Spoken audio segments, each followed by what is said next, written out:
Aloha, and welcome to the Groundswell Marketing podcast, where I connect you with outstanding humans and sustainable ideas. In this episode, hey, it's me. I'm actually being interviewed by a guy named Jensen, who has the Adventurepreneur's Playbook podcast, and I'm just replaying his interview with me. And I also want to introduce you to Jensen, whose podcast is going to be super interesting for any of you out there that have an adventure business, experiential businesses. He interviews some of the top people from rock climbing, snowboarding, skiing, backcountry, and the business that they're in, and how they, overcome incredible obstacles and run the businesses and are entrepreneurs and adventurepreneurs at the same time. So, anyways, without further ado, let's listen to this episode, and details of this podcast will be in my show notes. All right, let's paddle in.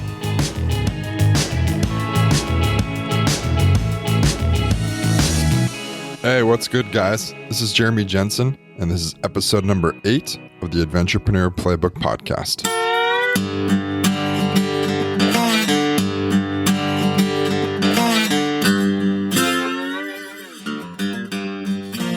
Hey, everyone. Welcome, and thanks for being here. This podcast documents the stories of those who are brave enough to not let traditional definitions of success confine them. By building startups or small businesses, lifestyles, or personal brands that enable them to live exactly how they want and on their own terms. The show aims to provide strategies and new ideas to existing entrepreneurs, those who are a little more aspirational, and of course you fun hogs out there just looking to get out into the world and play hard.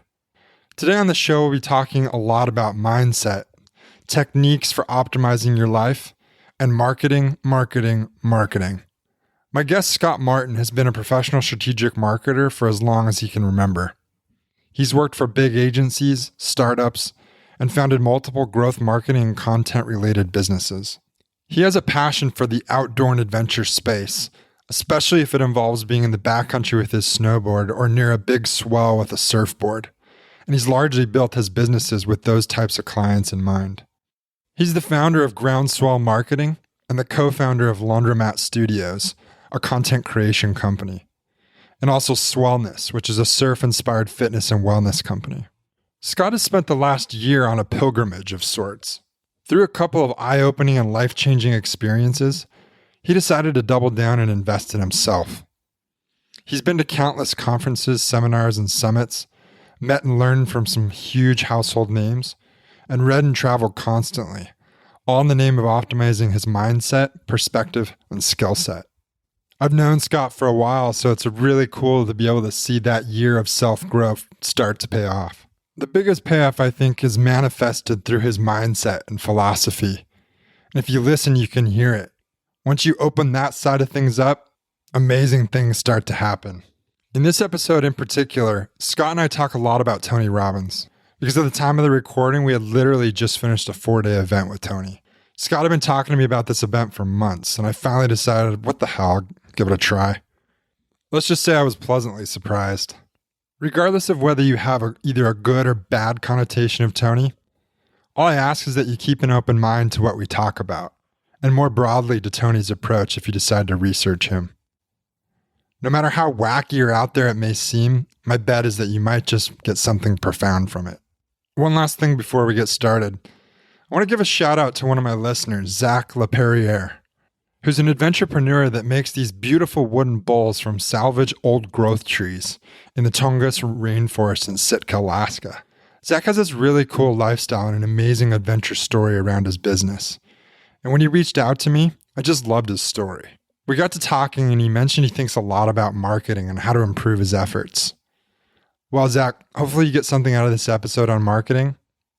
And if I can help in any other way, happy to do it, man. Without further ado, my episode with Scott Martin. Scott, welcome. Thanks so much for being here. Dude, so stoked to be here. Yeah. Finally. I know, it's been a long time in the making, hasn't it? I remember from when you first started talking to me about this idea, to see this come to full circle and to see all the amazing downloads you've got already in such a short amount of time. It's been phenomenal. Thanks, congratulations to you, buddy. I appreciate it. It's been a really fun project. # crushing it. Yeah. I won't have it any other way anymore. Right on. Love it. The nicest day of our visit. I know. Yeah. We lucked out. It's like Gonna head to Santa Cruz in a little while. Yeah, and I just realized my voice is kind of thrashed. Yeah, oh, I know. I'm right there with you. Like it's raspy. I can hear it kind of crackling. For you guys out there, we've been yelling our guts out for 4 straight days, so forgive us. It's been epic. So yeah, what's new? I mean, I know you have a lot going on. Anything that's particularly compelling that you want to talk about right off the bat? I think there's nothing else that we should be talking about right this moment than what we just did. Yeah. I mean, really. I mean, what's new is what we just did the last, how many hours it's been? 50 straight hours of like Tony Robbins at UPW in San Jose, and that was absolutely off the Richter scale. That was your first time. It's been my 5th time. So I guess what's new is, coming out of that event and having, ideas and a lot of energy to take some massive action towards some really cool new maneuvers. I don't know, maybe I can return the tables on you. What did you think of the event? Because it was your first event. Yeah. I thought it was amazing. I got a ton out of it. I think, some of the biggest, for those of you who aren't familiar, so Tony Robbins does all kinds of different events. I probably should let Scott talk about it because he's been through a lot more than I have. But this event in particular, Unleash the Power Within, I got to say, it pretty magical. Puts you in the right head state, specifically what he calls peak state. I've talked about it as being in the zone and really just understanding more about that and what that can mean for your life. That simple thing alone really is a game changer. Getting your heart rate up, getting your physiology invigorated, and then what that does for your mind, and getting rid of some of these limiting beliefs, and with the two in combination is just pretty outrageous. And you're with 12,000 other people that are just freaking out, and they're all just like instant buddies, like just. That's the thing. Yeah, that vibe, the connection in the room with 12,000 other people just. And there's so many of them are bewildered, just like you were when you first walked in, like I was the first time I went to an event, going, what is this? I'm dancing? I came here to learn something. And then at the end of it, you're like, oh yeah, I'm going to dance. As a matter of fact, I'm going to dance hard. Oh yeah, I'm going to jump as high as I can. It's like, my fiance calls it a coaching rave. It's perfect. It is. It's a rave. Yeah. It's like shake that ass. Yeah, totally.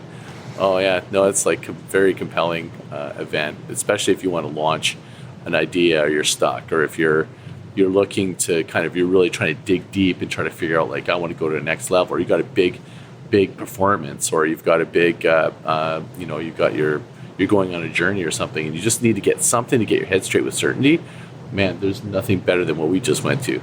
Yeah. No question. Like my life, did my first event 1 year ago, and my life has never been the same. I've been on a trajectory journey, as you know, unlike anything I ever did. At that event, I made a commitment to accelerate my personal growth at a level I've never been able to do. And I ended up doing something like, I think I've lost count. It's like 30 online seminars. I read over 13 books. I ended up traveling every single month, almost more than every single month. But I hung out with Gary Vaynerchuk. I met you at World Domination Summit. That's where you were right in the middle of my growth period, where I was just not even, taken off yet. I hadn't gone to business mastery. I've launched 2 businesses. It's just been, it's hard to explain because there's just so much that's gone on. But the point being is that what that was, it was a launch pad for my multi-passionate entrepreneurial lifestyle that I wanted to live, to become a little bit more like, location agnostic, and be able to live my life and go on adventures, but still make my life and my personal and my passions kind of meld into one. So that just basically work in life are just like one harmonious thing. Yeah. So I'm curious, what was the impetus for that? Because it's almost like this year-long growth phase, right? Like you dedicated time, money, resources to just focus on yourself, learn as much as you can for a year. What led to that? What was the beginnings of deciding that you needed to do that? Well, I didn't even know I was going to do that. So what happened was I went to I watched I'm Not Your Guru, the movie. And I've always been a Tony fan. I've read his book, and when I first read his book, it changed my life. But leading up to this, I watched I'm Not Your Guru, and it reminded me of that book I read. And I was like, I never thought of ever going to an event. I always wanted to. When I saw that movie, it was just like, I think I need to go to that. And then I phoned, and I'm like, then I saw how much it would cost, and I was like, there's no fucking way I'm paying that kind of money to do that. I was just like, this is expensive. Like, But I talked to the guy, Pedro, who's like such an amazing guy. I mean, I owe him all the credit. He is the impetus for this, because I said to him, I gave him an objection, and just like we all do with problems, like I can't make that journey, or I can't do that adventure or whatever because there's something in my way. And I just said, you know what? If it was in Canadian dollars, this would be a lot easier, because it was American dollars and it was extra expensive, and at the time it was 33% difference, right? And he goes, oh, well, what if I just gave it to you in Canadian dollars? He just took my objection away, and I'm like, I guess I'm going. Yeah, you can't argue with that, right? I just made the decision right there, right? So, bless his heart for foregoing that to get me there. And I brought my son and my fiance, and it was never the same. So what were you thinking going into that event? Are you skeptical at all? Oh God, yeah. I was like, well, I mean, I was intrigued because the movie was intriguing, right? Uh-huh. So, and I was kind of excited, but I was kind of like nervously excited, because I didn't have anyone. I had no reference point. I just like, okay, let's just. And so what we had, our intention going in was, this is a one-time thing. This is one of the things. You were things- with your son. Yeah, with my son and with Jill, and we're just doing this as a one. I surprised her. She's like, oh great, and we're just like, this is just a one-time thing. So let's get good tickets and we'll just experience it, and that'll just be our Tony experience, right? Well, then we went, and that's what started this whole journey. Is he made me absolutely question, how am I really driving that much passion in my life? Whose lives am I really impacting? How can I go farther? How can I model excellence?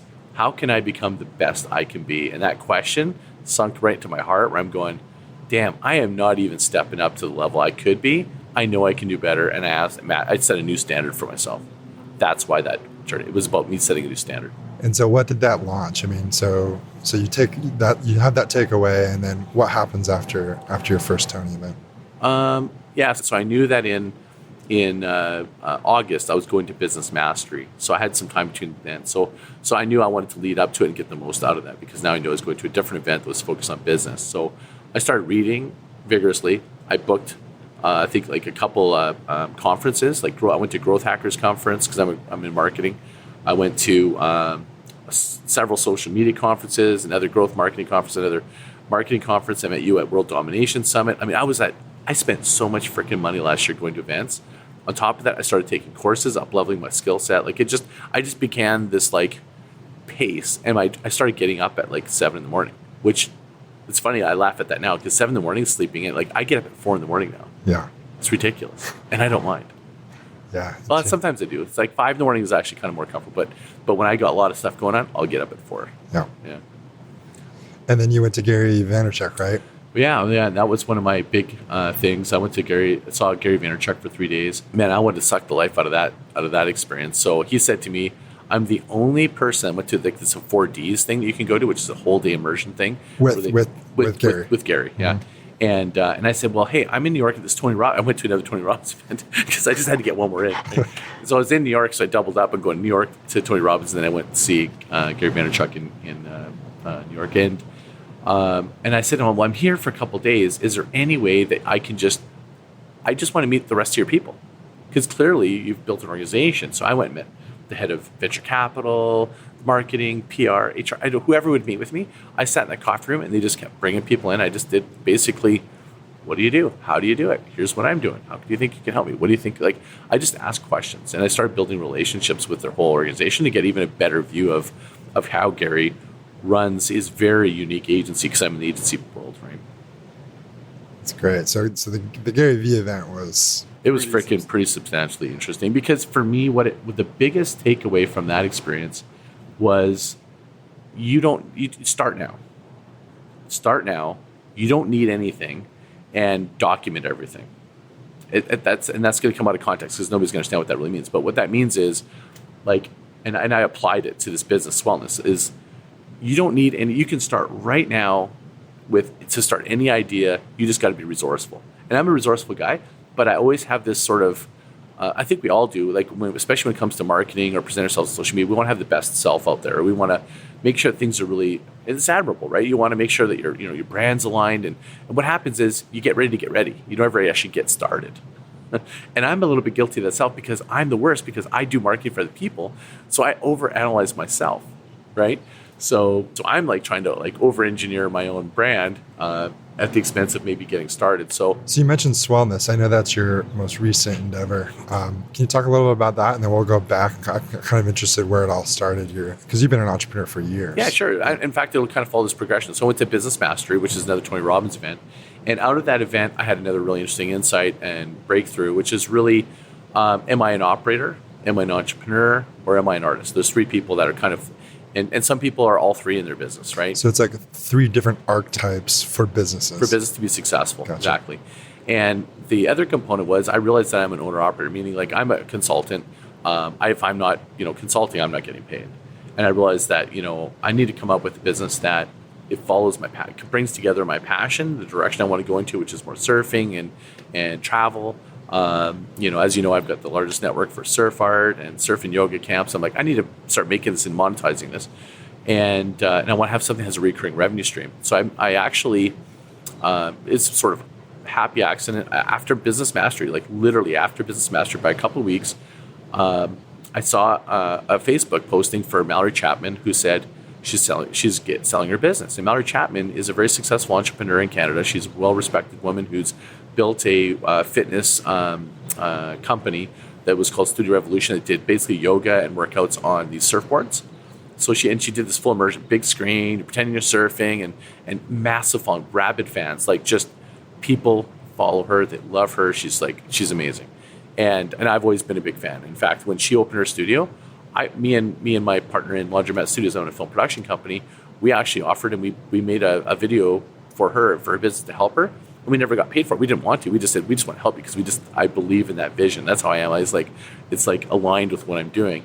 And I forgot about it. And when she lost or when she sold her business, I was the first guy to call her and said, congratulations. What I didn't know was she didn't feel very congratulatory because the reason she was selling was a different reason. It wasn't a very good reason. Wow. It was unfortunate because of, I won't give her backstory on that, but it's like she did sell it and she was happy she was able to, but it was like a real punch in the gut for her, just through the city taxes and different things that were kind of going on. And I caught her right at that moment when I was going, oh my God, the doors are opening for you. And of course I came out of Business Mastery like with massive energy, total stoke for her and just loving on her. And then she's like, came back to me and she's like, yeah, do you mind if I talk about what you're up to these days? Like so we chatted about all the different things I'm doing. And she's like, and I said, oh, I'll help you.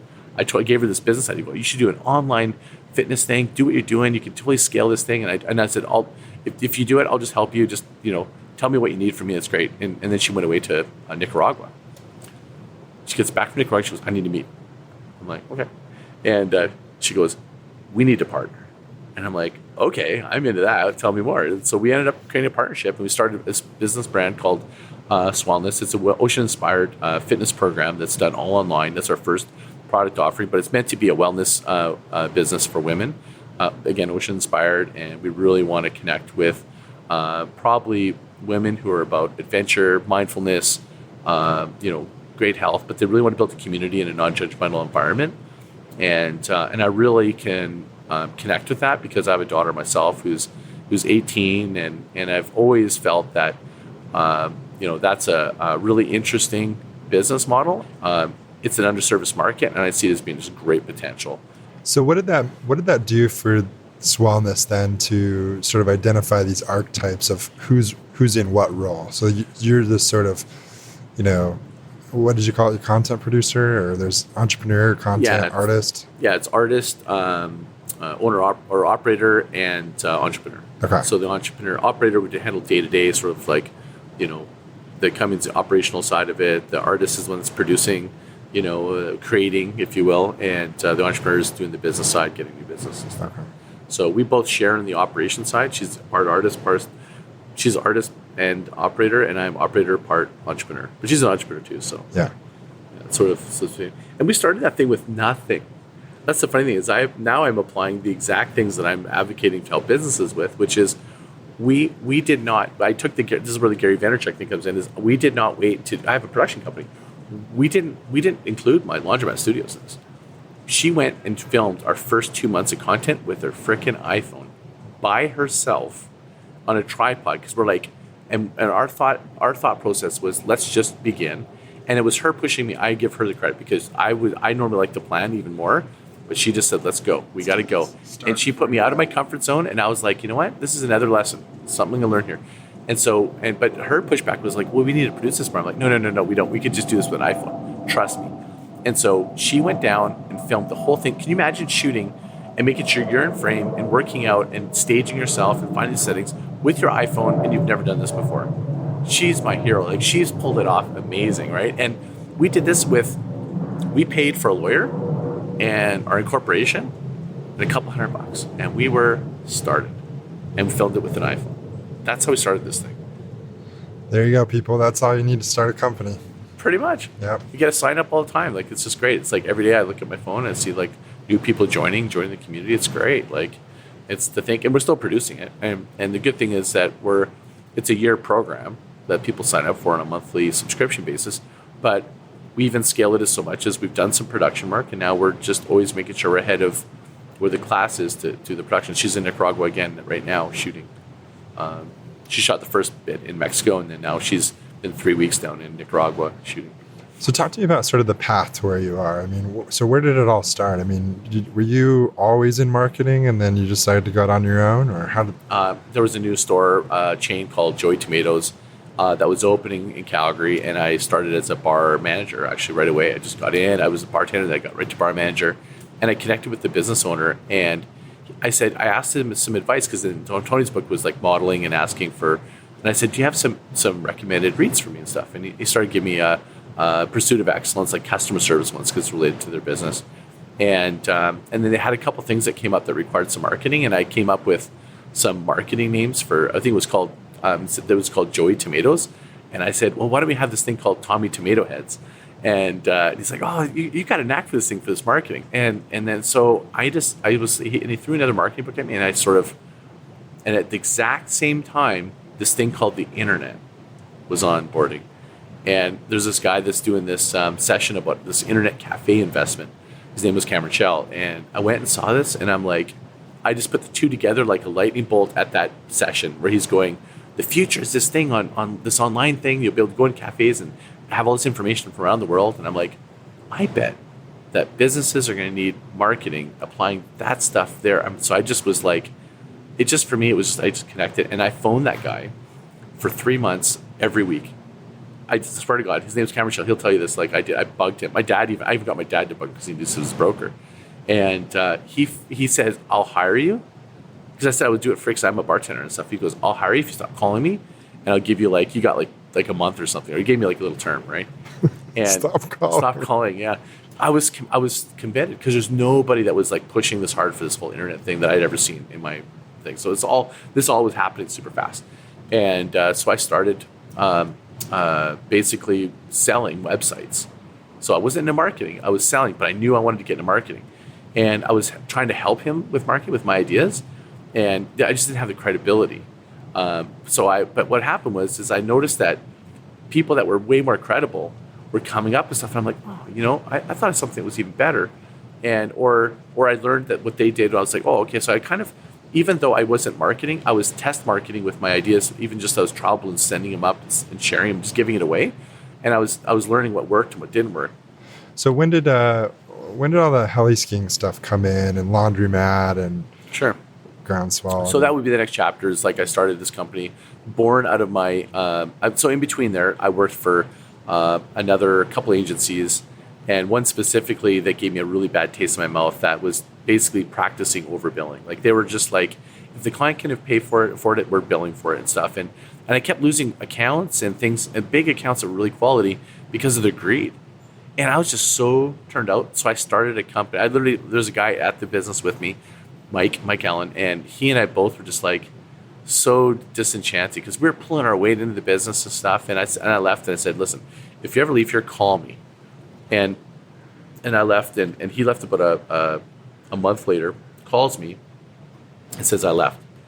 I said, let's meet. And within a day, we had business cards and a brand, and we were off to the races. And we actually signed Future Shop, Calgary Flames, and Sears Travel in 2 weeks with just a business card that he printed up at Kinko's or whatever it was, like overnight.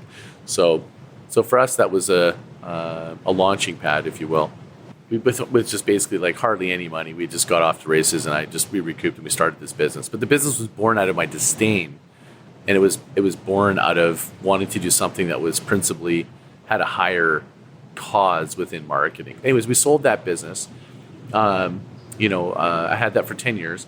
But while I was doing that, I lost my way. I basically, as CEO of the company, I started almost like just dealing with people issues and not really marketing anymore. And it was really becoming dispassionate on something I became so passionate about, because I love marketing now. It's like it's regenerated to me. But at the time, because I stopped marketing, it's a good lesson there. It's like if you started to do something, and it's like how many people start a business and it's a mountain climbing business or something, and then they started not mountain climbing, they started being in the office, making sure the bills are paid and the employees are covered, and suddenly they realized I've killed my passion. That's where I was. I was in a very different space, like where I am right today. And so what I did I rectify that, I was like, this was my only option. I didn't have like another option. I was like, at the same time, again, it's funny how serendipity, things happen at the same time that create these two moving elements that create this really crisp sort of like, vision of things to do or massive call to action. I just looked in the internet and saw this $200 to go cat skiing. And I'm like, what is this cat skiing thing? It's like, what is it? It's in Revelstoke, right? And I'm like, and I was just so intrigued. I knew it kind of what it was like. And I'm like, let's go do that for a couple of days. And it was like only $200. It was a special. It was like over this New Year's. It was like a little window. Normally it's really expensive. And I went and did it, and I was fucking hooked. Yeah. Oh my God. It was like it. So right now that cat operation is called Revelstoke Mountain Resort. So that's 6,000 vertical feet. I did that run. It's called Snow Rodeo, top to bottom with 3 stops with the guides, untracked powder, perfect bluebird day, no wind. And there was like 6 of us, and it was epic. And that year I became their number 1 client. I go, can I have that deal again? I'll prepay and stuff. And he's like, yeah, sure. And it was staying at this really crappy hotel, and it's all sledders. So like showing up around that town with the snowboard was like, you're an alien in that day, because it was all sledder. It was like sledder and lumberjacks. That town was not developed like it is today. So I was pre ski hill land, right? And so I started doing that, and then there was a closer cat skiing operation called Fernie Wilderness Adventures, and I started doing that. And this owner was like, he goes, you come here all the time. I'm the first. I was so stoked. I'd be there before anyone would show up. I'd be waiting in the parking lot for them to show up with the guides. Greet the guides, and they're just like, they just love my passion. They're like, well, what do you do? And I'm like, well, I do marketing. And it's like, I need help. He goes, let's do you want to exchange cat skiing for marketing? I'm like, it was like the heavens just went, yes, please. Just like, are you fucking kidding me right now? Yes, I think I could do that. So anyways, I started branding him, and other cat operations were seeing what I was doing. I got a couple calls from others going, can you help me? And at the same time, like this whole social media thing was coming on. And here I'm finding my marketing passion is bubbling up. And then I'm going, I'm a CEO of a company, of a direct marketing company. I'm like, I need to get my head around what's blogging. I need to create a blog. What's Facebook? I need to, literally, this is where it was all just happening, right? So I learned by going, well, how am I going to do this? And I thought, well, what I'll do is I was lazy. It's called, I call myself ambitiously lazy. I was trying to find a way to market them at the same time with one effort, because it was like, I didn't know how to do this. So what I did was I created Cat Skiing Canada, how to market them all at the same time. Little did I know that was the beginning of creating a community. I had no idea what I was doing at the time, but that was where it was born. And so, and what happens at other cat skiing operations, I started sharing their content, and next thing you know, they're going, well, would you like to come up? And I was working with Colleen Gentleman, who's now my partner at Laundromat Studios. She was a photographer at Fernie Wilderness Adventures. And I phoned her and I said, hey, I've got 4 operations that want us to come out and do a shoot like we do with Fernie Wilderness and post stuff on our Cat Skiing Canada thing. Do you want to do it? And she's like, hell yeah, we get to go cat skiing other places. So we did this tour, and we just did photo shoots and created content. We posted up, and it was like the game changer. That was when I realized content marketing. I didn't know what it was called then, but I knew that was where I was going. In my mind, I went, oh, it's no longer about website, it's about content. That shift actually happened way back then. And so I just ran at it. And me and Colleen started partnering. We had so much fun. I remember even saying to her, one day we'll go heli skiing doing this. She's like, no, I can't believe it. And I'm like, I don't know, that's just the dream, man. We'll just do it. I'll tell you what, I'll put a heli skiing Canada page up, and and just I'll share their content for a while. And because at that time we were already had credibility in cat skiing, because I was cat skiing filming. So I was actually showing content of me doing the adventures, right? And telling the story of what it's like to go cat skiing. So that was cred. And I was able to work around cat. And I basically did all the operations. So like this would be about 3 years into this. I started heli skiing Canada. And all I did was I didn't actually produce any content because no one had me up. It's expensive. So I just shared all their content. Well, sure enough, they saw what I was doing in cat skiing. Like, hey, do you want to come up and do a heli skiing trip? And I'm like, yeah, that'd be good. And then I got my whole crew up there. I got all my buddies. And we had like, basically, think of having not only going heli skiing, but you're going with your buddies, with cameras, and they're taking you to the best spots that they saved because they wanted best on film. That's what I had, and I hit that shit all the time. It was so fucking rad. The best of the best. Oh, basically. The best of the best. And my crew is so fun, you know. So that's where Laundromat Studios was born. It was a content creation company, video and photo. And we were basically, what we did was we weren't doing it for paying customers. What I did was I tagged all my work as Laundromat Studios. And then, you know, and almost to create more credibility that it was a company. So it kind of created this little bit of facade. You know, I had this heli skiing Canada, which wasn't really a company. It was just like this community. And Laundromat Studios, which was really just a Facebook page that was really creating the content. It was just a sticker I put on what we were doing just to get a scam to go get free pow. You know what I mean? And little did I know that would form into an actual legit business scenario. And so what happened was Colleen came to me and she goes, look, Colleen and Kyle, and she goes, we talked and we go, we'd like to make this Laundromat Studios into a real business. Do you want to do this? And I'm like, let's do this. So it's a little bit like, you know, it's like Swellness. You know, they came to me and so we now produce content. We've been working with great brands like Gore-Tex, and she's shooting right now in the backcountry. She's always in the backcountry. She's just shooting heli skiing for, I think, land skis. And, you know, we're just hoping to kind of really expand our adventure, you know, film production capability. Yeah. So what's the vision there with Laundromat? Well, it's in transition now. We had a third partner who's decided. Well, we actually kind of mutually decided that we were going to part ways. It's totally great. Kyle's an amazing guy. He's got his own little agency I want to start. So Colleen and I are actually going to be doing Laundromat 2.0. So I don't actually know. Right now, we actually can shoot and we can produce content in the backcountry. I mean, she could go down, you know, class 4 rapids and film. Like, she's just a badass. Like, she can climb mountain. Her husband's like a very well-respected mountain climber. They're going to be shooting in Greenland and Iceland. They're going to do heli skiing. He's a heli skiing guide. You know, she herself has an incredible story where she was shooting photography in the backcountry and almost died in an avalanche and had to recover. And that's actually how she learned how to do video production. It was in her downtime. She actually taught herself and went to school for video production. So right now we're actually thinking about what's the next stage of content. And that's where I can't really articulate it yet because I haven't met with her to talk to her about it. So I don't want to be on this podcast going, what do we do? Because it needs to be a joint vision. But I think we have a pretty good idea. It's going to be sort of next level content with video in small, nimble format. So when did Groundswell come in? Born when after all this, you know, I'd worked, after I sold my company, so SDMG, I sold that company after 10 years, and I was done. Remember, I lost my passion. Even though I kind of was fulfilled doing the cat skiing, heli skiing marketing stuff, I was still kind of done with the agency. I was done. I lost my passion. So I said, you know what, I'm going to shift. My partner wasn't really into content marketing. I knew this was the future. So I went and worked for a film production company doing sales. I talked Matt. He knows me. And I'm like, dude, I'll work for you. He's like, oh, come on. And I was willing to work for, you know, probably what I normally would, just so I could just get my head around that industry doing film production and for advertising. Only to find out after 2 years, I never want to work with actors and stuff. I'd rather work with real people, real scenarios, more like documentary. Like, I'm more into like authentic film production. Actors and directors and all that BS is not my key. So I did that for 2 years, and I was about to start Groundswell. I need to go on my own again. That's when my entrepreneurial spirit was kind of drawing me back in. I could feel I'm getting back to my center. I just need to get away from it to realize that that's what I wanted to do. I wasn't doing the way I wanted, and I got an offer to work for a large agency called Direct Focus, and it works with one of the largest jean retailers in the world called Marks & Spencer. And they offered me a pretty decent salary and a pretty big bonus to go with them. And I was like, fuck it, I'll just do it. Only to find that after 9 months, I was dead inside. I was like, I realized at that moment, in that time, both with circumstances with that business, but also just with myself, to realize that I'm an entrepreneur at heart. At the end of the day, you cannot deny. If you're an entrepreneur, you know you're an entrepreneur. Yeah. If you're pining to be an entrepreneur if you're at a job. So if you're out there and you're working a job, and that doesn't mean that you're not ever going to be one. It just means that might be because if I didn't get that salty last taste of how scummy it felt in my soul being dead at that job, I would not have launched Groundswell to the capacity I've got today, because I was I'm burning the boats. I am never taking a job. I am forever an entrepreneur.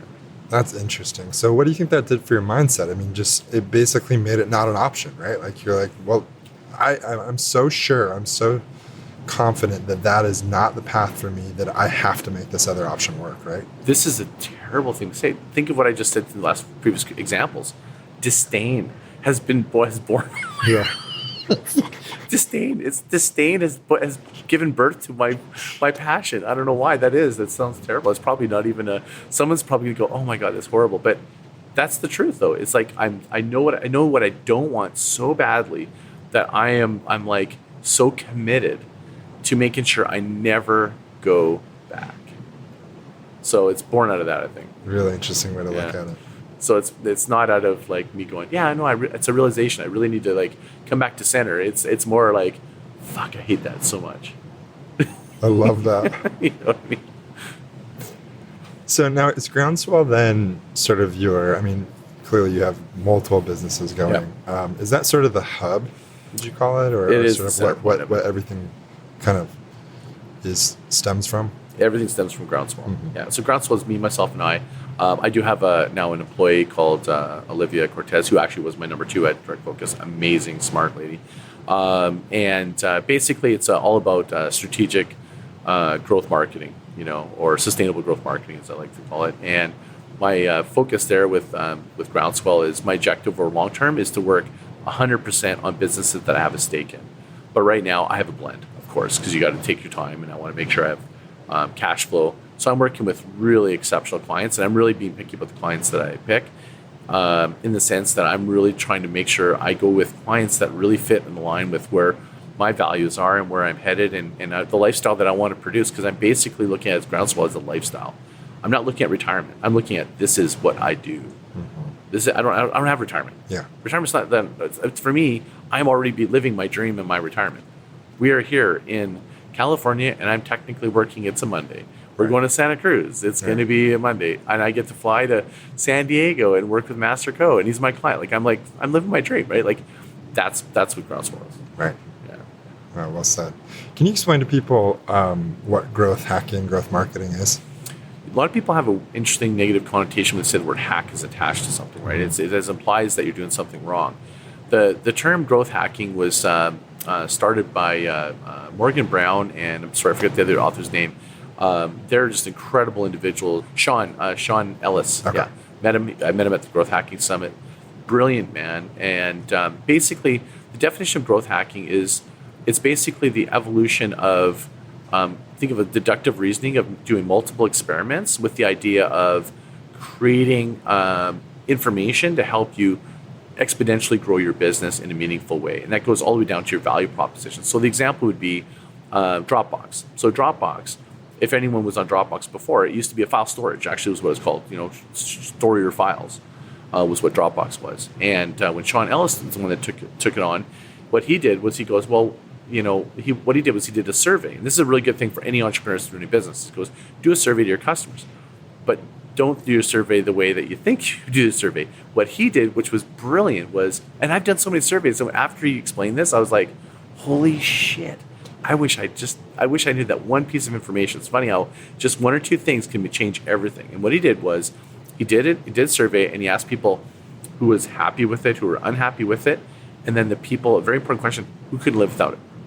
And what he did was he brought it back, and they were fawning over themselves how like 95% of people were happy with it or okay with it, and there's only a small amount that were not happy with it. But there was like this 2% that couldn't live without it. He's like, fuck all that. We want to go talk to those guys. Mm-hmm. So what he found was those people that couldn't live without it, that would be so angry if they left, were file sharing. They were working on projects together that they needed to be able to have a very seamless way to share files from peer to peer. So he's going, well, what if we made the value proposition and the marketing about sharing? And what we do is to get exponential growth is if you introduce somebody, it's a friend, right? So sharing with a friend, you get a little extra storage. So you get a little something like for giving away, a little bonus for you. And the first person gets that, you give them a little free chunk. So that's how they grew. And they dropped all the advertising dollars. Like you have to understand, he had to convince them to drop all the marketing they were doing, go stop spending any money. We're just going to change the value proposition and then just communicate that out. And that's what they did. And Dropbox is what it stayed because of that move. That's growth hacking. Because they decided to focus on sharing. Yeah. Well, because they found through that question, there's probably more to it, but the questionnaire led them to the information of being able to create a value proposition that was about growth that went all the way through. So growth hacking is about these experiments you do. So I'm constantly testing and growth hacking about what would it take to migrate someone from Instagram to Facebook, or how fast can you start a qualified audience? Because it's not enough to get. There's people out there that say, "Oh, I'm a social media person, right? I can get this growth for this. I can do great growth." But I'm like, great, but are they qualified? That is a whole different science. So growth hacking is about the science of deductive reasoning about your qualified audience. So you have to understand what motivates them, what they can connect to, and what do they do, and how can you connect to them, and what can you do to accelerate that, right? Yeah. So that's what the science is. That's an interesting example of Dropbox. They just went public, right? They just went through an IPO. Oh, I don't know. Yeah, probably. I think just within the last month or two. Oh, it's a great product. I use it all the time. Yeah, me too. So when did things start to take off for you, do you feel like, around Groundswell? The day I started, no, actually the next morning. The next morning, I got a call from, because what had happened was when I knew I was let go, it was mutual let go. And I didn't want this client that I already invested the time in. I actually took a meeting outside of my own time to introduce him to Steve, who was at the time the GM of the company, to make sure there was a clean transition, because I just cared for the client. I just want to make sure they were okay, because I really liked them. They had a great idea and stuff. And I said, I just want to make sure you get a good pass along. Off you go. These guys will be great. They'll take care of you. I was like super respectful of the situation. I just wanted to make sure that the client was okay, and because I was already invested in the client. And I went away. I get a phone call going, yeah, we want to work with you. so they actually got a hold of the company and released me of my my commitment of non-compete, so I could work with them. So I got my first client. That was the client from the business I worked for to start my day, and that's when it began. It took off instantly. Wow. Seriously, day one. Yeah. I think it's funny how when you make a decision in the right direction that's congruent with your values, the universe will abide and it'll put a little bit of wind at your back. It does. It's like you take that risk, it rewards you. Well said. So what would you say for people who are out there maybe contemplating a business or already have one, and they're just sort of like, this marketing piece just kind of baffles them. They just don't know where to start. What advice would you have for them?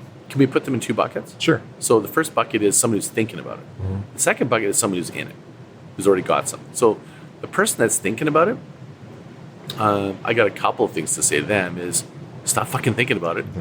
But because you can do something right now that doesn't cost you money. And it's like there's an old Arabic quote says, build a well before you're thirsty. What you can do is you can literally start a community and a following and connect with an audience before you even have a business. In the case of Cats King, I just created, a landing page, and I didn't even have any content. Or with Helly's King, sorry, I didn't have any content. I just shared other people's content. You can find a way to bring value. I would say to them, go, who's your audience? What would connect to the audience, and what would connect to the business you're envisioning? And is there something you can do to just give? Why don't you invest in other people that are in that community, or invest in content and share it, or recurate it, or help somebody with it? Like, get in the mix before and maybe you got a part-time job. Maybe you have a job on the side, and this is something you want to do at night. Like, I think people just sit there and they're wishing it's going to happen. But, and I get that there's also the turnaround to go, take action now and just do it. But at the same time, there's a reality. People got bills to pay. I'd be the first to say the side hustle is not a bad idea. But you don't need a side hustle, invest money. Why don't you side hustle and create an audience?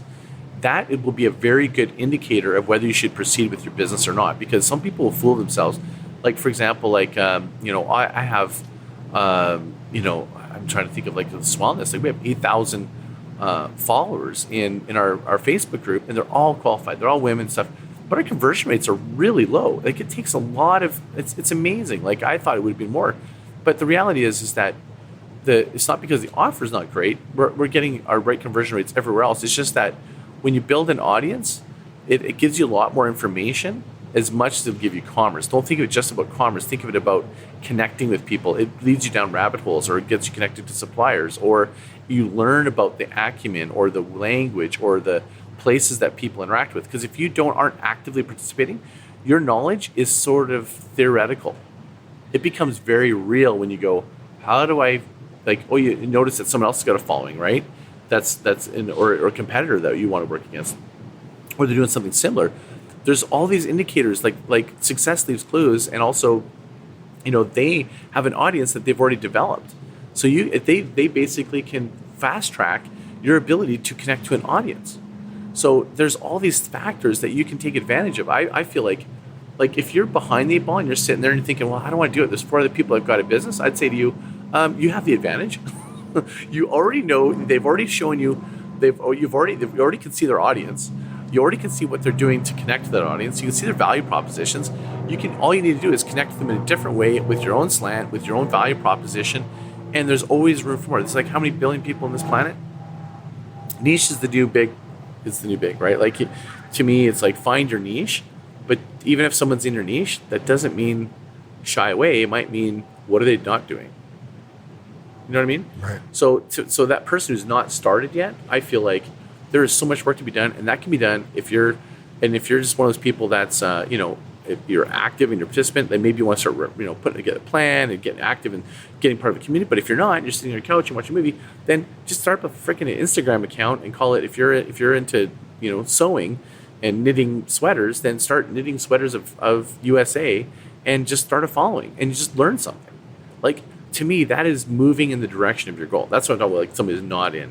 That is more valuable than trying to drop a business plan, try to convince investors, because you're going to have more credibility with an investor or yourself and the confidence with yourself when you go, oh, I got this. I know people. I have an audience. You have an audience. And, that is it. That's what everybody needs to understand is audience first. To me, that is the biggest thing about my book. My book is Groundswell. It's create an audience before you need one, which is based on that proverb.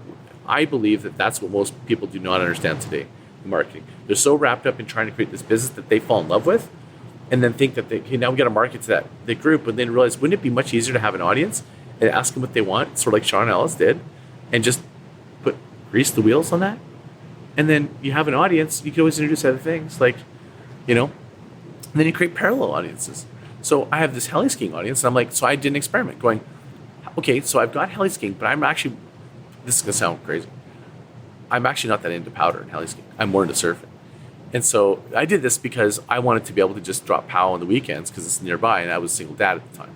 But now my kids are out of the nest. Now I'm into surfing. So I started Surfing Canada. Now it's called surfing.eco. And I wanted to see how fast I could make an audience and how can I migrate some of the people that were into surfing in that audience, because they're very similar. I did it like a fraction of the time. And what happens, the more you do this, the more you understand audience development is what I call it. You can do magical things, and you can also parallel one community to the next. So imagine if you're a business and you're sporting, we'll say go back to mountain climbing, and your first product is like backpacks, but you want to come up with another one that's ropes or something. It would be very easy to daisy chain if you have the audience instead of trying to focus on the product. Does that make sense? Because then you just infuse that product into that audience. That's my message that I'm trying to go out for, especially even somebody that's like hasn't even started. You have a leg up. Now, for the person who's already got a business and they're moving, that's a little different. Now it's like, well, you have a reality. And if your reality is you have cash flow to make your business run, it's a little different than if you're going, I got to make this thing float. You're in a different position. You're kind of, you're in a precarious situation. You need to roll. So, that's when you need to be very aggressive with some of these techniques. And what you need to do there in that case is it's audience development, but you need to map your monetization path. That's probably the biggest piece of advice, is putting on a piece of paper and actually delineating the line. What is the purpose of someone on this? People just think, I just need to have all these followings. And the easiest concept, if I can simplify it, is think of all of them like little fingers of your hand. They all need to map to your wrist. Your wrist is your monetization piece. Make sure you have, and sometimes it doesn't all lead there right away.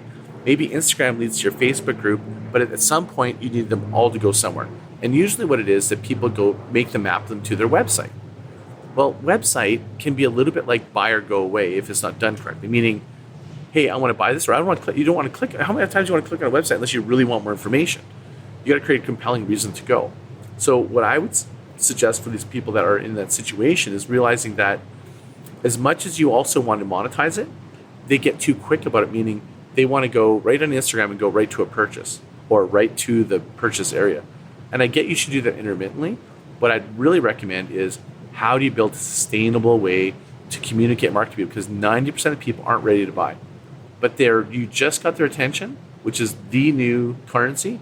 Why don't you just get them to buy their next level of intention, which is something that they subscribe to and get more information? So getting them off of a light channel like a Twitter, but getting them into like an email where you can actually market to them directly.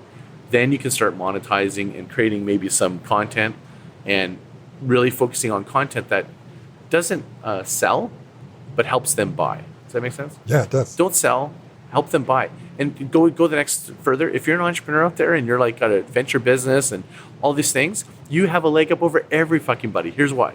You've got content that's compelling. You're living the life that most people want it and do. You got a story that you can tell that people are trying to like really connect to. I mean, you have something that everyone else wants. Buy-in. Big difference. You're selling, you're a shop. You're getting them to buy, you're getting smarter because you're getting them in and you're informing them to make a buy. But buy-in, that's fucking different. That's Tony Robbins. I am bought in. He is like, I am bought in. Like, you tell me that's what I need to do? Fuck, I'm going to give that a check because you've earned it. Getting to buy-in is a totally different level. It's creating raving fans. And that's what I'd say for adventure entrepreneurs. You have it over everybody. And even though it feels like it's a niche business in some cases, it's better. And I would totally agree with that in my experience. I think that the lifestyle that adventurepreneurs are already living or looking to live is just so compelling for the masses. So a lot of people ask, what is buy-in, right? Yeah. So there's like, it's easy to explain what like to sell something because it's like, make an offer, buy or go away. To get someone to buy, it means you're just informing them. But buy-in, how do you get there? Authenticity. Like that's where it's like people are bought into you, dude, because you're authentic. You're trying to help people. You're trying to really serve people, right? Like when you switch from being, I'm here, I have a business, and this is where you're seeing this movement of consciousness where people are really trying to focus on mindset and really trying to like have a purposeful driven business that doesn't just create commerce, but you're giving back, or you're contributing to the environment, you're connecting to your audience in a different way. You're creating buy-in. That's the best loyalty money you can buy. You can get points. I can tell you, I've built a loyalty company before. It's like, and we had loyalty with like nothing beats buy-in. That to me is like, and that should be the value, down to the value proposition. When you're even mapping out your Instagram, how are you getting buy-in? Sure, how are you mapping to monetization? How are you getting buy-in? How are they buying into you? I would, like I look at Mallory, my partner in Swellness, and like, fuck, does she know buy-in? She gets people so bought in because she, why? She's so committed for every single member in that community. She's interested in how I can serve them. If you have that intention, add value in how you're serving them. If you have that intention, and maybe that's one thing I've been sort of developing is this idea of creating a white paper called mindful marketing, which is having really positive intention. It sounds really hairy-fairy. I know someone out there is going, what the F, right? But I'm like, I'm genuinely telling you, like, I believe that the intention before you walk into a room, it can be felt.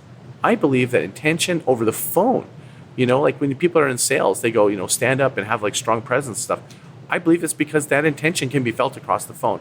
I believe that to be very much true. I just think that mindfulness and being mindful of what matters to that customer, and I know it means like what matters to your product. Think beyond the product. Think what matters to them in their life. Like, where does this fit in their life? And maybe the product isn't as important it's not important to them as it is to you. So then don't try to make it about that. Try to figure out how you can serve them. I know it sounds really sort of subjective, sort of hairy-fairy, but I believe that's the buy-in that the major advantage of entrepreneurs that are in the adventure business have, because all of them want to give an experience. What do people want with an experience? They want to be transformed in some way. You have the raw elements that nobody has. This is the best business to be in, and plus, it's fucking rad. Yeah, agreed. Right? Like, does that make sense? Absolutely, makes total sense to me. Yeah. So. That's what Groundswell's about. Yeah. How to create buy-in. Right. I know it's about growth because that's usually what gets people because they want growth. Yeah. Rapid growth. You're a growth hacker, great. Give me lots of followers. That's my take a bite. The reality is I'm like, you really want someone to take a bite, they'll let go real quick, if you don't have buy-in. So if you got them on the hook, let's hook them because you've got something that they really can connect to and they feel heart. Like they feel like this is a great business that I want to do business with. Yeah. So you mentioned qualified audience. How does that tie in? First of all, maybe if you can sort of define that a little further and distinguish it between like, quote unquote audience and qualified audience. But then how does that tie into the buy-in piece? Yeah, and you can, so what you do is in a business, if we can start with theory, or if you have an existing business, you can break up your customers that interact with you into personas. That's probably how most people would understand them. So if you have, like, we'll go back to the climbing business, you have someone that's an old climber who just wants some assistance with guiding, but he's an experienced climber. And there's someone that's a new climber, has never climbed before. And then there's a couple that just want a one-time climbing experience. Very different reasons that they go. So first and foremost, it's why do they buy? So their intent on why they interact with your business is very different. So what they're searching for, so you can start working backwards. The things that they search for to find your business are very different, right? For example, I'm looking to learn.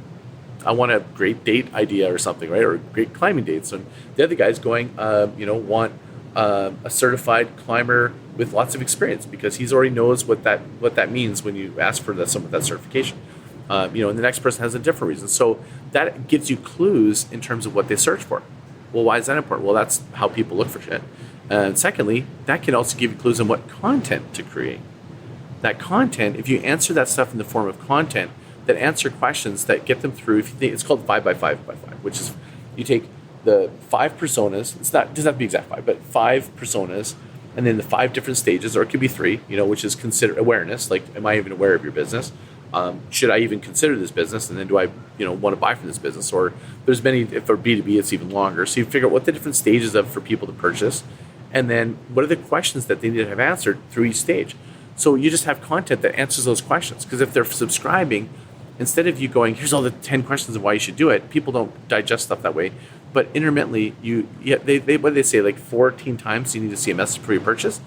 If you think of that 5 by 5, you have 15 questions. You're probably answering all the questions to make up, their decision to go, oh, every time I see this, I didn't even think of that reason. That's a good reason I should be doing this. Like, that helps you kind of work backwards in terms of creating the qualified audience. So those are the personas.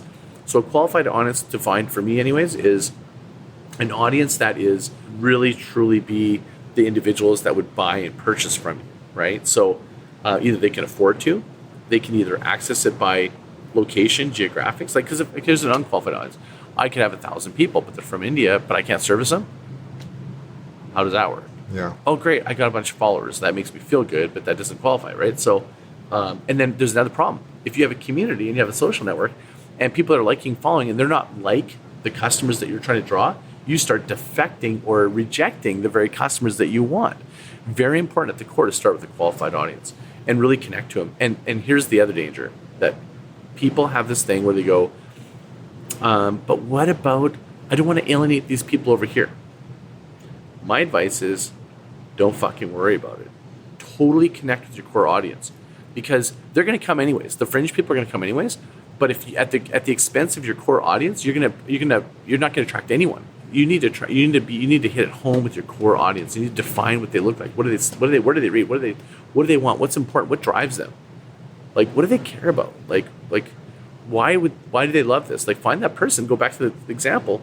Why he wanted to know why they loved it, because he knew that was his qualified audience that was going to grow him where he needed to go. Instead of working on the numbers, the quality, because he had all the quantity numbers, he could have gone, we have 50% or 60% of our people are happy. Let's get more of those, because that's a bigger audience. But he knew that the trajectory of your core audience that was qualified with what you wanted would do far more for him long term. And it's a little more patience to go that route, but the benefits pays off in the long run. Goes back to buy-in. Yeah. Buy-in. Yeah, what's that phrase is like, if you try and appeal to everyone, you'll appeal to no one. Yeah. So true, isn't it? It's true, but it's so hard for an entrepreneur to walk away from it. I get it, because it's your business. Like, you don't want to let a dollar go by. But if you ever taken, I'll give you an example of a heli skiing company that I have, and they'll leave them unnamed. It's actually cat skiing operations, actually. And they get all these bookings from people in an Eastern European country. And for whatever reason, they're cantankerous, demanding, difficult, and they just grind the guides to the bone. But yet they come in droves. And I literally was like, why are we marketing to them? Or why don't we just not be discriminatory. It's more, why do we create content that, because the things that they want pampering and stuff like this. That's not what you provide, but you keep on doing it because you're servicing them. But your value proposition isn't that. Your value proposition is to be a little bit of a rustic cat skiing experience. So why do we over amplify that to reject those individuals? And sure enough, we did, because they're still getting those individuals, but at a very lesser amount. And so that could be an operational effect of that as well, right? Because it's not just like, do you get the customer? It's like, are you happy servicing the customer? I mean, you guys in your businesses, who has had a customer that they're just like, it's at the expense of all their best customers. They've got one customer that's just dragging them down, and it affects everybody. So why service them? So why don't you go out of your way to make it so that they don't want to come in?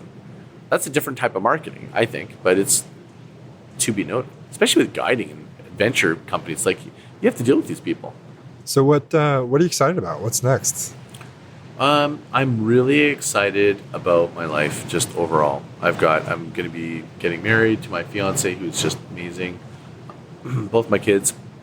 I just brought my daughter to UPW, and just seeing her launching and my son launching is really exciting. But probably the biggest thing is with Groundswell, where I'm really connecting at a bigger level with some really meaningful clients. Like, we were just at UPW, and I just launched Master Co. He's the top pranic healer on the planet, and he's one of the headline speakers at Tony Robbins events. We launched his new brand. I'm going to be going down and actually doing something I'm excited about it. I'm excited about it for sure, but I'm going to become a pranic healer, but not because I want to become a pranic healer, because I need to understand the client and what they offer so that I can really help them market better. So I'm going to go through this pranic healing, which is so crazy for me, because I'm like, okay, I'm going to do this. But the reason I'm so in love is because he's amazing. What he cares about people, loves on people. It's like his business is about helping people. He wants to heal people. It's help people heal themselves. Like, he's just like, to me, I'm going at the core of that. And that's why I'm diving into it, and I'm falling in love with this topic. And if you can't fall in love with your clients, your client's topic, you're probably in the wrong business, you know. Yeah. And so that's what I'm most excited about right now, is following this path that I'm on, which is really up-leveling my standards and really getting around better quality individuals, and working with clients that are just like these adventure clients that are doing really cool shit. And I want to travel more. I'm into surfing and yoga and all these sort of wellness type of things. And I feel like there's a new consciousness that's rising above all this crap and nonsense that's floating around of negativity that you're seeing on social media. I believe there's a bigger wave coming behind this, where people are really smarting up and going, you know what? It's not just about enough of this shit. It's more about, I think we're better than this.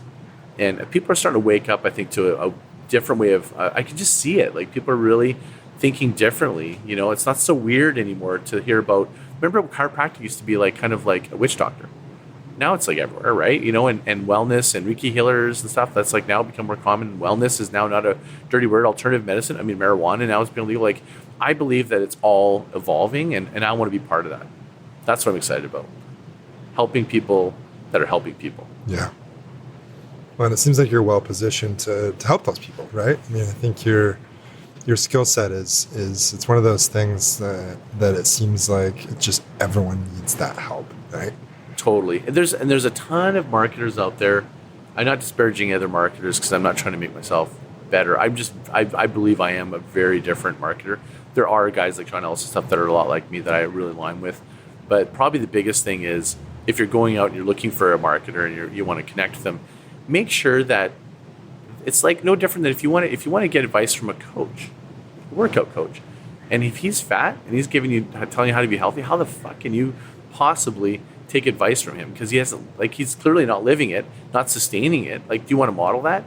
I would first ask, look at their own marketing, their own not so much their own marketing, but like their result, right? And that result is not just how they got the result. This is probably the most important thing I leave with somebody. Is like, it's like, I know tons of marketers that have all these accolades and they work with these great big brands, but I'm like, yeah, but they were already a brand that was in position, they had a ton of money, and all you did was learn how to spend their money. If you're a company that doesn't have a lot of money, I'd be focusing on who could do a lot with little, who is resourceful. These are not marketing terms. These are like business terms, but that's the marketers that I'd be looking for, is going, Because right now, to be nimble and resourceful, and look at us, like look at this pot. You're being mega resourceful. We're here. We're doing a live Facebook Live with your iPhone on a stand. We're in the middle of the hotel on a patio, Silicon Valley, just chilling, just doing this. Like it took us like 10 minutes to okay, well let's just do it out here. Yeah. Like that's being nimble, and that's having the whole nomad thing of just being agile. Find a market that's agile, one that's nimble and resourceful. But I would say more often than not, it's the company that the people that have had to work and grind with nothing and know how to build organic growth, are the ones that you want to work with, because they'll exhaust that first before you spend money on advertising. That's the lazy road, and I call that the treadmill. That treadmill will cost you money. You want to go on Google and pay Google AdWords and start floating your business? Well, what happens when Google AdWords change? So this is another thing I learned from Gary Vaynerchuk. He goes, had I known what was happening with Google, I would have 10x'd on my investment on Google. He goes, I was paying 5 cents a word. What do you think it is now? It's $14. He goes, I would have fucking crushed it. And it's like, we just went on this long thing about like, people do not understand that, it's like you need to really think about these business models. If you build your business around a certain model, call it an advertising model.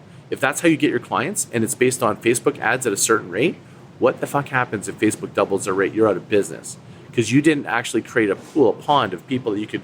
So what I teach clients is sustainable marketing, which is if you got to use advertising for sure, but how do you wean them into your own pool so that you can go and use that pool should the rules change, or more importantly, your marketing dollars over time can be better spent so that you basically can use it to spend more money on advertising and accelerate that pool, or if it goes away, you can just market in your own pool. So a company that understands more or less how to actually market without the marketing dollars being like the amount you spend being sort of critical to your business, because the world can change. We all know, like Facebook ads. I have 17,000 followers on my Facebook personal page.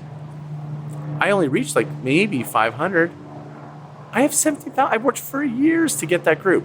And now Facebook goes, no, you got to boost them if you want to talk to them. Like, how is that achieved? That's with my Groundswell was born out of that. Fuck you. Like, how could you dare do that to everybody that invested all their money in your Facebook, and then you turn around and say, I built the subscribers. No, you now have to pay to talk to your own subscribers. I'm sure there's so many other people out there that have these followings that are pissed as I am. And that's not going to change. So let's basically combat that with going, okay, fine fuckers, you want to do that? We're going to use your system, but I'm going to wean them into my own network. And that's what I teach companies to do, is trying to do that. Find companies and marketers that understand that they don't get you to buy into, well, Instagram right now is hot. I double on, Facebook groups, hot, love it. But what happens when they change? Instagram could make a rule change tomorrow, and my opinion would change like that. So businesses that are using their entire business model around Instagram, if you don't already have another plan and how to migrate them to another channel or your own, following, you're already not on the game. Is that why you'd recommend something like an email list? Because you're in complete control? Email list is the holy grail. Yeah. 1,000%. But, I call it an ecosystem, though. It's like so many people are they're absolutists, right? Like they're going, it's email and email alone. Like I'm like, well, but that's not the world we live in, right? So to me, I'd say think of it like your life. It's in balance. Like have an ecosystem, a social ecosystem. I call it list migration. Get people that are over here to come over there. The more they see you in different channels and whatever channel they're in, the better. You know what? And that way you're kind of like, oh, one channel goes away. Well, it's like, it's not going to kill you. It's not going to kill me, right? Like, so probably last question here. I'm curious. Since we just finished Tony, any key takeaways? Anything that was particularly insightful for you? Probably to take action. I mean, that's probably what I'm taking away from this last trip. I mean, it's different for me because it's like I'm refining. I had bigger insights earlier on, and maybe it's just this trip itself. But I think probably the biggest thing is staying the course and just like taking action towards it. Like just how often do we get into a habit and we have intent? And I'm in this point where it's like it's really exciting and fun when it's new, and you're making big strides and you feel good about yourself. But it's not sustainable to continue at that. I mean, maybe it is, and you want to, but in order to sustain that, you need to make sure you maintain it, or you create stability around it, or you keep taking action. And it's so easy to go, well, I'm growing, but are you growing because you're not challenging yourself or you're not uncomfortable? Mm-hmm. Maybe I want to ask you a question. Like, so okay. I think you're the one doing all the interviewing.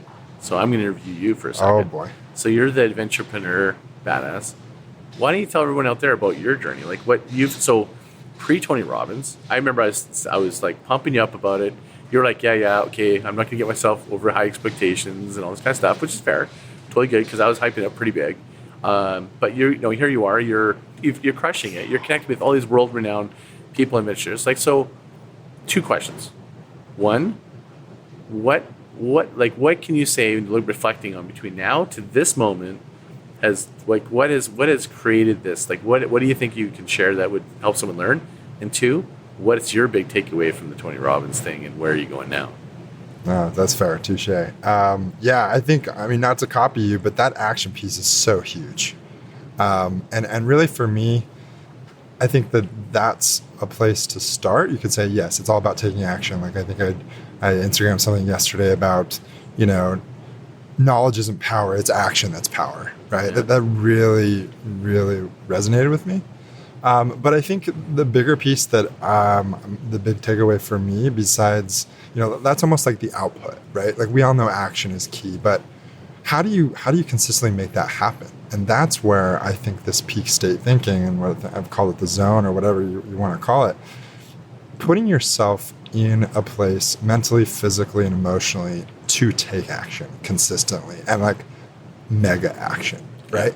That's the big takeaway for me. And that's what, to segue into the second question, is like, what's the big impactful thing I'm taking away from this is tools to put myself into that mindset more frequently and quicker, right? Like, I already have a routine that I think works pretty well. Kind of like you said, sometimes getting up at 5 is rough, but I do it, and I get up and I have a routine that puts me in that state. But I'm definitely going to tweak it after this event. And the way I've been doing it was relatively lengthy compared to some of the tools that Tony taught us about how to get into that state quick, right? So even just at night, for instance, if I'm feeling down and I low energy, whatever it is, unmotivated, and I need to get something done and I just don't feel like it, I now have the tool, like, literally within a couple of minutes, boom, I'm back in it, and I can get that motivation back. And I think that's such a game changer. So so that's good for you. You've internalized it. But if someone's listening, what can they take from what you said? Like, outside of just taking action, that sounds like, okay, I take action. But what could you share that would be like a nugget? Yeah, you mean like, what are the steps to get you in peak state? Yeah, or whatever. Like, what are the tools or whatever? Yeah. So what would that look like? Yeah. So I know Scott and I actually did it before the show started here. It's just this little breathing exercise, right? It's so silly. And if you do see, I'm not your guru, actually Tony does it. Yeah. And if you look at it and you think it's weird, I did too. I get it. I get it. What the fuck is this guy doing? This guy's off his rocker. Then you try it. Yeah, and then you try it and you're like, wait a minute. Actually, my state has changed. So, he employs a lot of tools. He's got a trampoline you see in that movie. He's got the pool, that little ice pool he jumps into at all his houses. Yeah. I think those things are really compelling too. But something so simple that you can do is just, raise your arms up and back down to your head while you're breathing. And I think that in this rhythmic breathing pattern, again, the idea, get your heart rate up, the physiological component. And when you start to breathe, it's like meditation, right? You start to breathe, take deep breaths, get your blood flowing, your brain reacts, right? And you get into this mental state where you feel motivated, happier, and then you're motivated, you're pushed to take action. So even just that little tool by itself, and then of course we learned a whole bunch more. And if anyone's interested, they can hit me up and I can fill them in, or watch the movie. But it just, I think that's such a cool tool to have in the toolkit. Can you imagine? We're in Silicon Valley. Can you imagine? I predict a future when every hour there's a dance party. At some companies are going to start deploying this because it actually produces your creative mind. You go into alpha state and you think better. And you learn better. You're like acting better. You feel better. Can you imagine if you have a business that goes, okay, guys, dance party for 2 minutes. Yeah. Rock it out and then go back to your desk. Because right now we're so sedentary. We're just sitting there. How do you expect people to be at their peak performance? all these people are listening. They're all these people are adventure business. Like they understand peak performance. You gotta hump that pack and go up that. Like you understand that. But people that are sitting at desk and listening too, it's like you are the same. Like we all want performance out of everything we do, and it's like it comes down to energy. Oh, it does. It's all about energy, and that's his thing, and I completely get it. And that's so funny you bring up the dancing thing because it's just so. I mean, it sounds like you were fairly. A dancer. Yeah, no, me no neither. way, dude. No. I'm like the first time I'm like, no, what I'm the? good. I'm like looking around going, I'm not doing this shit. No, exactly. You're a skeptic. I was too. Yeah. And you come in and you're like, what? These people are jumping around. This is ridiculous. Like, when's this over so I can start getting the goods? Yeah, I want some content. Yeah. No, I mean, I think I think we talked about it at the beginning of the show, or maybe it's been on my mind. It's just this open mind about different approaches to take into growth, right? Your personal growth and your professional growth, whatever it is. That hopefully anyone listening to the podcast has a somewhat open mind because they're exposing themselves to new ideas, right? And I think that's the key. Yeah. And this energy idea, I mean, it makes total sense, right? Like, I mean, our health is everything. It is everything. If you feel like shit, you don't feel like doing shit. How are you going to make leverage? How are you going to make strides in your life? And I think this community is what you say, most people are out doing active stuff. I'm sure there's plenty of people with desk jobs. And I think it even is especially applicable to athletes, right? I think there's a lot of athletes out there listening to this and probably could probably, whether they realize it or not, attribute a lot of their success to their athletic pursuits, right? Because that's essentially what it is, right? If you're an athlete, you're putting yourself in that peak state, whether you know it or not, right? You're in tune with your body and you're making, you're creating those situations where you can tap into that. But if you're not, and even if it's just, again, it's all about the toolkit and having ways to optimize your performance. You're having trouble with your creative idea and your marketing? Stand up and, shake that ass and move around a little bit and then sit down. I guarantee you'll have a better idea than when you sat down. Turn on a good song, shake your ass, and totally. Just who cares what people think? That's the other big thing. Yeah. So I think that was the big thing for, as we are looking at some of the Facebook group comments of the event. People were just like, I didn't know what to think. I feel stupid. I'm scared of what other people think. I think everyone probably in that 12,000 people went through that same rationale. It's like, I look ridiculous, but just let that go. Jump up and down, shake your ass a little bit, and you'd be surprised what happens. A lot of people worry about that in their own business, though. Oh, yeah. They're held back by their own concern, what other people are judging them. And I think probably and maybe another takeaway is that you're really once you start realizing that you compete against yourself, and you want to set your own chart, your own course, create your own, metric, if you will, and start creating a business and marketing and concept that it's like, don't worry about what everyone else is doing. I mean, you can use that as guideposts, just like things you want to do to kind of tell you what. Sure, yeah, you don't want to be oblivious. Yeah, but I mean, at the same time, it's like, I think to the point of people do not do stuff in marketing and in business for the same reason they don't do it in life, which is fear of judgment. And the minute you just don't give a fuck, the better. Yeah. And I'm beginning to, actually, I just don't, I'm starting to not really give a fuck. Yeah, I couldn't agree more. That's been a huge eye-opener for me. It really is. Like, it's very freeing when you're just like, I don't give a fuck. That doesn't mean you're not smart about, again, all the things we were talking about, the targeting your audience, knowing your audience, the personas. You're educated, you're knowledgeable, and you have to care what people think in one way regarding, how to be compelling to them. But at the same time, it doesn't mean being an asshole. Yeah, it's not that. It just means that someone that's someone that's going, I don't know if I do that or whatever. Like, you're that's weird that you like for me, I'm a guy in a women's wellness company. You think someone's going, that's kind of, not awesome or something. Like, I don't give a shit. Yeah. Because I know that we're serving those people and we're doing good, and I got a great business partner and a great vision. Yep. Like, exactly. Don't give a shit. Right. No, it's just around the fearful messages, right? Yeah. It's around the limiting beliefs. Yeah. Yeah. Dude, I think that's a great way to end it. Scott, buddy, this has been awesome. You're very knowledgeable, super fun to talk to, so I really appreciate you taking the time. Total dream come true to be on your podcast, man. You're going to crush it. I'm going to be on what episode? Like, dude, you're going to blow up so big. And I can say I was there at the beginning. Yeah. When the name was formed, I was there. Yeah. Hell yeah, man. Thanks, Cheers. buddy. Yeah, thanks, man. Yep. Awesome. Hey, thank you for listening, and thanks for all the amazing comments. It's been so cool to hear from listeners, so keep it coming. And don't forget, I really don't mind hearing what sucks or what I can do better. I'm always up to chat, so hit me up on Instagram at Jeremy R. Jensen. Also, if you like what you hear, please take 3 seconds to give the show a rating on iTunes. It's always much appreciated. That's another amazing episode. I got to thank Jeremy for having me on as a guest. I couldn't be more grateful. That episode has got me so many great emails and contacts and so forth. So Jeremy, again, thank you for having me. Thank you for allowing me to share it on to my group. Again, everyone follow Jeremy Jensen, the Adventurepreneurs Playbook podcast. It's unbelievable. If you're in the adventure business, I mean, it's the one. If you don't know about it already, I'm surprised. But the links to his podcast is going to be in my show notes. And without any more fanfare, I just again want to thank all of you for listening. I really appreciate you listening to my story. And until next time, mahalo.